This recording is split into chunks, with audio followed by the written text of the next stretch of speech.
यह कहानी हमें नवरात्रि के दिव्य महत्व और मां दुर्गा की शक्ति का एहसास कराती है। यह कथा हमें सिखाती है कि जब भी अधर्म बढ़ता है तब मां शक्ति अपने भक्तों की रक्षा करने के लिए स्वयं प्रकट होती हैं।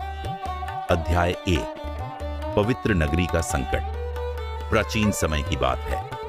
हिमालय की पवित्र घाटियों के बीच एक नगर स्थित था, शक्तिनगर। इस नगर के निवासी अत्यंत धार्मिक और सत्यवादी थे।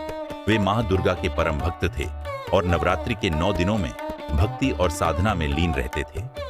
नगर का राजा धर्मसेन एक न्यायप्रिय शासक था जो प्रजा को अपने परिवार की तरह मानता था, परंतु इस नगर पर एक भयंकर संकट मंडरा रहा था। पास के जंगलों में रहने वाला रक्तसुर नामक असुर अपनी शक्ति बढ़ाने के लिए घोर तप कर रहा था। उसने ब्रह्मा जी को प्रसन्न कर एक अद्भुत वरदान प्राप्त कर लिया। उसे कोई भी पुरुष, देवता या साधारण अस्त्र शस्त्र नहीं मार सकता। इस वरदान के बाद उसने देवताओं और ऋषियों पर अत्याचार करना शुरू कर दिया। धीरे धीरे उसकी नजर शक्तिनगर पर पड़ी और उसने वहां के लोगों को सताना शुरू कर दिया।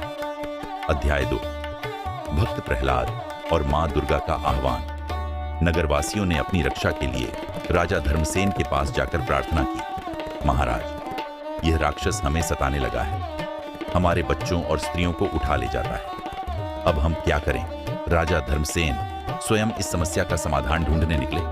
वे नगर के सबसे ज्ञानी आर्षि देवदत्त के पास गए और बोले, हे ऋषिवर, रक्तसुर के आतंक से हमारा नगर कांप रहा है। हमें क्या करना चाहिए? ऋषि ने ध्यानमग्न होकर कहा, राजन, यह संकट कोई साधारण संकट नहीं है। रक्तसुर को कोई भी पुरुष या देवता नहीं मार सकता। केवल मां दुर्गा ही इसका अंत कर सकती हैं।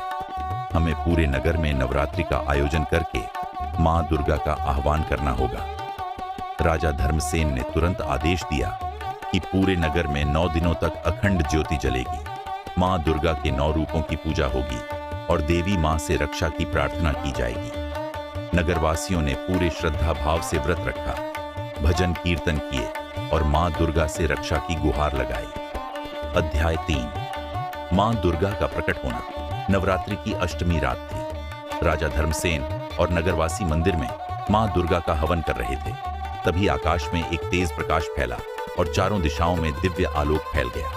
अचानक मंदिर के गर्भगृह से एक दिव्य स्वर गूंजे, भक्तों, मैं तुम्हारी भक्ति से प्रसन्न हूं। अब अधर्म का नाश करने का समय आ गया है। देखते ही देखते मां दुर्गा अपने अष्टभुजी स्वरूप में प्रकट हुई। उनके हाथों में तलवार, त्रिशूल, गदा और अन्य दिव्य शस्त्र थे। उनके सिंहनाद से संपूर्ण ब्रह्मांड कांप उठा। देवी मां सीधे रक्तसुर की ओर बढ़ी। अध्याय 4 मां दुर्गा और रक्तसुर का महासंग्राम। रक्तसुर हंसते हुए बोला, कौन है जो मेरे सामने खड़ी है? क्या तुम मुझे हरा पाओगी मां? दुर्गा ने उत्तर दिया, अधर्मी, तेरा अंत निश्चित है। तेरा अहंकार ही तुझे नष्ट करेगा। इसके बाद भयंकर युद्ध छिड़ गया।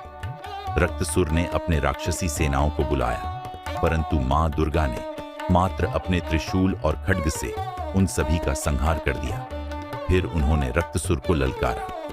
रक्तसुर ने कई मायावी शक्तियों का प्रयोग किया, परंतु मां दुर्गा की शक्ति के आगे वह टिक नहीं सका। अंत में जब रक्तसुर ने अपनी समस्त शक्तियां प्रयोग कर दी, मां दुर्गा ने अपने दिव्य चक्र से उसका सिर काट दिया। रक्तसुर का अंत होते ही समस्त देवताओं और नगरवासियों ने जय घोष किया, जय मां दुर्गा।